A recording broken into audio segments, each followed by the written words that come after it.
गौतम बुद्ध हमेशा सुबह जल्दी जागने को क्यों कहते थे? बुद्ध जैसे महापुरुष क्यों कहते थे कि जो जागत है वो पावत है और जो सोवत है वो खोवत है? हम अक्सर अपने परिवार के बड़े लोगों से सुनते हुए आ रहे हैं कि सुबह जल्दी जागना चाहिए। वे हमें सुबह उठने के हजार फायदे गिनाते हैं, किंतु हमारी नई पीढ़ी तो देर रात तक जागने और सुबह देर तक सोने को बड़ा ही फैशनेबल मानती है। दरअसल हमारे परिवार के लोग सुबह जल्दी उठने को लेकर जो बातें हमें बताते हैं, उनके पीछे बहुत बड़ा विज्ञान छुपा हुआ है। यह विज्ञान उन्हें उनके पूर्वजों ने सिखाई थी और अब वह हमें सिखा रहे हैं। सुबह भर के समय को ब्रह्म मुहूर्त के नाम से जाना जाता है और इस समय हमारा दिमाग, प्रकृति और वातावरण सब कुछ बहुत ही सकारात्मक रूप से सक्रिय होते हैं। इस समय पर जो भी प्रार्थना या ध्यान किया जाता है, उसमें सफलता अवश्य मिलती है। आइए आपको बुद्ध सन्यासी की कहानी सुनाते हैं। आपको बताते हैं कि ब्रह्म मुहूर्त का रहस्य, जिससे जानकर आपका पूर्ण जीवन बदल जाएगा। कहानी शुरू करने से पहले चैनल को सब्सक्राइब करना न भूलें। दोस्तों, गौतम बुद्ध की शिक्षा हर किसी के जीवन को एक नई दिशा दे सकती है। आप भी इस बात से इनकार नहीं कर पाएंगे। तो चलिए कहानी शुरू करते हैं। एक समय की बात है, एक नगर में एक लड़का रहता था। वह लड़का अच्छा था, लेकिन उसकी एक खराब आदत थी। वह देर तक सोता रहता था। सुबह उसका परिवार उसे बार बार जगाने के लाखों प्रयास करता था, किंतु सबने हार मान ली थी। वह लड़का कभी भी 9 बजे से पहले नहीं उठता था। जब वह बालक था, तब परिवार ने सोचा कि जब बड़ा हो जाएगा तो इसकी आदत में सुधार होगा, किंतु वह लड़का जैसे बड़ा होता गया, यह आदत और भी ज़्यादा गहरी होती चली गई। दुनिया इधर की उधर हो जाए, किंतु वह लड़का कभी भी जल्दी नहीं उठ पाता था। उसके पिता उसकी इस आदत से बहुत ज़्यादा परेशान रहने लगे। उस लड़के को ढेरों नकारात्मक शक्तियों ने घेर लिया था। वह सभी को पलटकर जवाब देता था, दिन भर उदास रहता था। इसका असर उसके स्वास्थ्य पे भी पड़ने लगा। जब उस लड़के को यह पता लगा कि उसके सारे मित्र सफलता को प्राप्त कर रहे हैं, तब वह और भी ज़्यादा दुखी हो गया और ईश्वर को कोसने लगा। वह बार बार कहता कि मेरी किस्मत खराब है, किंतु उसके पिता को अच्छी तरह से जानते थे कि लड़के के इस हाल के पीछे का कारण क्या है। एक दिन की बात है, उसके पिता को किसी बौद्ध सन्यासी के बारे में पता चला। बेटे की समस्या को लेकर वह तुरंत ही बुद्ध सन्यासी के पास जा पहुँचे। पिता ने बुद्ध सन्यासी को बड़े ही विस्तार से अपने बेटे की आदतों के बारे में बताया। बुद्ध सन्यासी ने कहा कि कल आप अपने बेटे को इस आश्रम में आने को कहिए। पिता घर की ओर चल दिए। उन्हें पता था कि अगर वह सीधे तरीके से बेटे से बुद्ध सन्यासी को मिलने के लिए कहेंगे तो वह कभी तैयार नहीं होगा। उन्होंने बेटे को अपने पास बुलाया और कहा, तुम्हारे सारे मित्र जीवन में सफलता प्राप्त कर रहे हैं, क्या तुम सफल नहीं होना चाहते हो? लड़के ने कहा, मैं अपने मित्रों से उनकी सफलता का रहस्य पूछता हूँ, तब वे मुझे कुछ नहीं बताते हैं। पिता ने कहा कि मुझे रहस्य पता चल गया है। लड़के ने बड़ी उत्सुकता से पूछा, क्या पता चला है पिताजी? पिता ने कहा कि कल सुबह तुम्हें एक बुद्ध सन्यासी के आश्रम में जाकर उनसे मिलना है। यदि तुम वहां पर समय से पहुंच गए तो वह बुद्ध सन्यासी तुम्हें ऐसा मंत्र बताएंगे जिससे तुम सफल हो जाओगे, किंतु समस्या एक ही है। लड़के ने पूछा, क्या? पिता ने कहा कि जब तक तुम सोकर उठोगे तब तक सन्यासी से मिलने का समय समाप्त हो जाता है। लड़के ने कहा कि पिताजी, मैं कल पूरी रात जागा रहूँगा और सुबह सन्यासी से मिलकर आऊँगा। पिता ने कहा कि ठीक है, सदैव उन सन्यासी की आज्ञा में रहना। पिता की बातें सुनकर वह लड़का बहुत ही उत्सुक हुआ। जीवन में पहली बार उसने रात्रि जागरण किया, किंतु थोड़े ही समय में उसे नींद आ गई और वह सो गया। अगली सुबह जब वह उठा तो उसे पता लगा कि सन्यासी से मिलने का समय समाप्त हो चुका था। उसके पिता ने लड़की की ओर देखा और कहा, तुम जीवन में कभी सफल नहीं हो पाओगे, जाओ जाकर सो जाओ। पिता की यह बातें सुनकर लड़की को बहुत दुख हुआ। उसने मन ही मन स्वयं को चुनौती दी, कल सुबह वह बौद्ध सन्यासी से मिलने अवश्य जाएगा। उसने अपने हाथों में एक छुरी से घाव बना लिया। दर्द के कारण उसे नींद नहीं आई। यह एक ऐसा पहला अवसर था जब उसने अपने जीवन में सूर्योदय देखा था।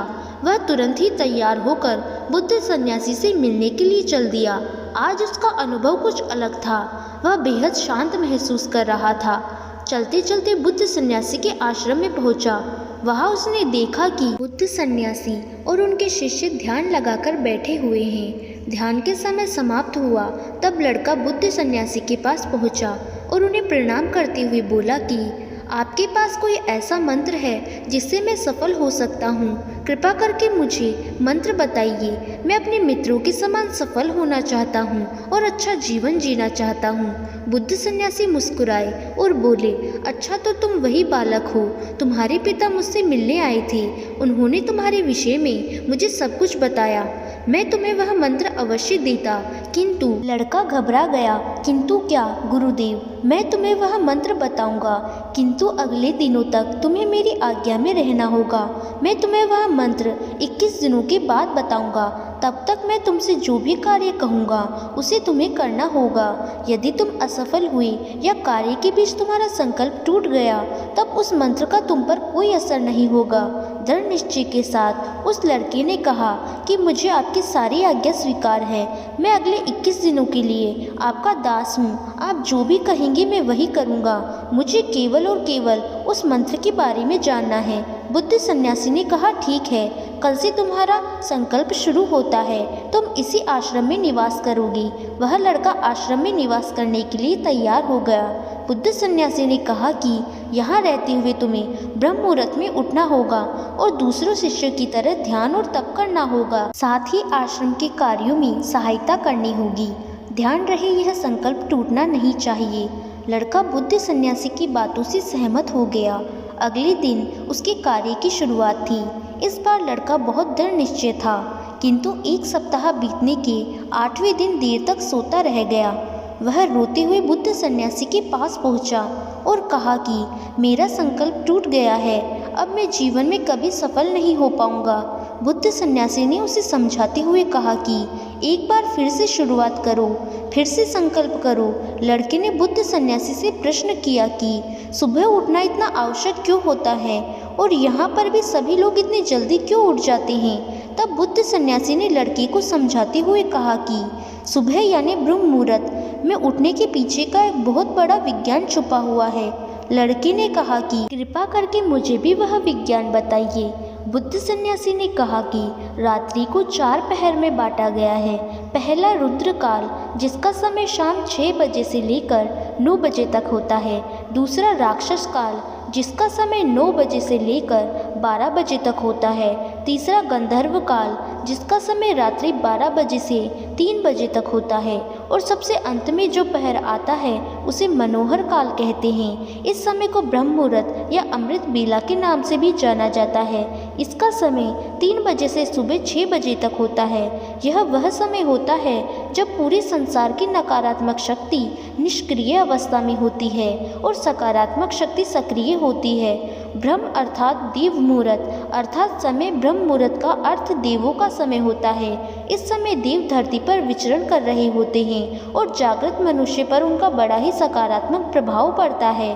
ब्रह्म मुहूर्त ऐसा समय होता है जिसमें मनुष्य का मस्तिष्क बिल्कुल खाली होता है। इसमें किसी भी प्रकार का कोई विचार नहीं होता है और जब इस समय व्यक्ति अपनी पुस्तक खोलकर पाठ करने का अध्ययन करता है तो उसे सब कुछ जल्दी जल्दी याद भी होता है और यह लंबे समय तक याद रहता है। यह ऐसा समय है जिस समय ज्ञान को समझने का प्रयास करते हैं। इस कारण आश्रम के सभी शिष्य और संसार में बहुत से ज्ञानी लोग ब्रह्म मुहूर्त में ही उठ जाते हैं। प्राचीन काल में रोशनी का कोई स्रोत न होने के कारण लोग अपने दिन का समापन सूर्यास्त के साथ और आरंभ सूर्योदय के साथ करते थे। यह तरीका है जिसमें मानव जीवन की प्रकृति के साथ तालमेल बनाकर चलता है। उस लड़के ने कहा, ठीक है, मैं कल से फिर से संकल्प शुरू करता हूँ, किंतु ब्रह्म मुहूर्त में उठकर मुझे क्या क्या करना चाहिए? तब बुद्ध सन्यासी ने कहा कि मैं तुम्हें बताता हूँ कि ब्रह्म मुहूर्त में क्या क्या करना चाहिए। सबसे पहले उठकर धरती पर पांव रखने से पहले उसे प्रणाम करो, अपनी हथेलियों की ओर देखो और ईश्वर को धन्यवाद दो कि उन्होंने तुम्हें आज का सूर्योदय देखने का अवसर दिया। इसके बाद नित्य कर्म और स्नान करने से शरीर ही नहीं बल्कि मन की शुद्धता भी बढ़ती है। स्नान करने के पश्चात ध्यान की प्रक्रिया होती है। ब्रह्म मुहूर्त की ध्यान प्रक्रिया की अवधि 21 दिन तक की होती है। इस विधि का उपयोग तब किया जाता है जब आप अपनी कोई मनोकामना की पूर्ति करना चाहते हो। यह ऐसा समय होता है जब व्यक्ति अपने आज्ञा चक्र को सक्रिय करने पर काम करता है। आज्ञा चक्र दोनों बोह के बीच होता है। यह संकल्प का स्थान भी कहा जाता है। अगर इस चक्र पर केंद्रित किया जाए तो अपनी मनोकामना को बार बार दोहराया जाए तो मात्र 21 दिनों के भीतर वह पूर्ण हो जाती है। अगर आपके मन में कोई अधूरी मनोकामना है और आप उसे पूरा करना चाहते हो तो सबसे पहले उस मनोकामना का स्पष्टीकरण कर ले और आपको क्या चाहिए यह निर्णय अवश्य ले।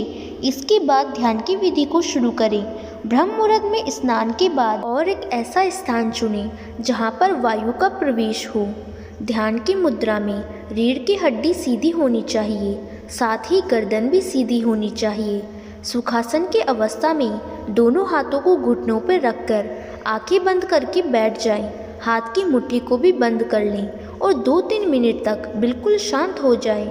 जब आपका शरीर शांत हो जाए और श्वास भी शांत हो जाए तो तब उसके बाद अपनी लंबी गहरी सांसें लें और सांस को रोक कर रखें। इस समय आप अपनी इच्छा को मन ही मन दोहराएं।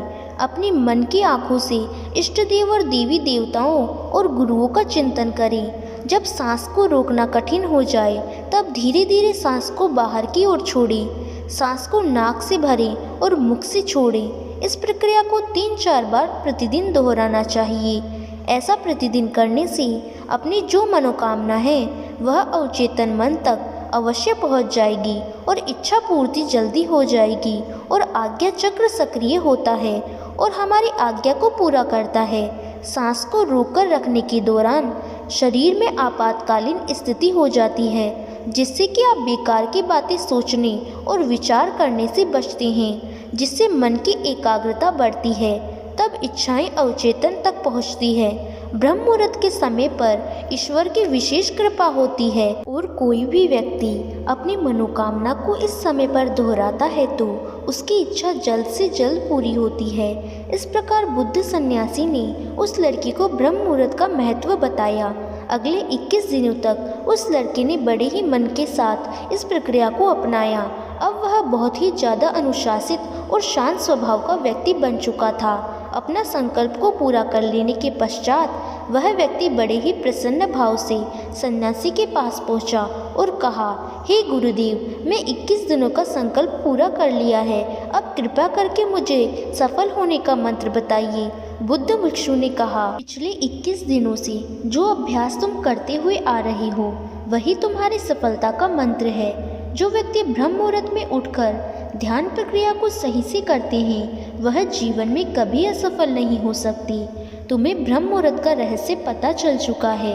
अब इस विधि को जीवन भर करो। तुम्हें जीवन के लक्ष्य और सफलता दोनों प्राप्त होंगे। उस व्यक्ति ने बुद्ध सन्यासी को धन्यवाद दिया। उम्मीद करते हैं कि आपको यह वीडियो पसंद आई होगी। इस वीडियो को लाइक ज़रूर करें और इस चैनल को सब्सक्राइब करें और अपने दोस्तों के साथ शेयर करें। तो फिर मिलते हैं ऐसी ही नई वीडियो में नई मैसेज के साथ। तब तक के लिए अपना ख्याल रखें। धन्यवाद।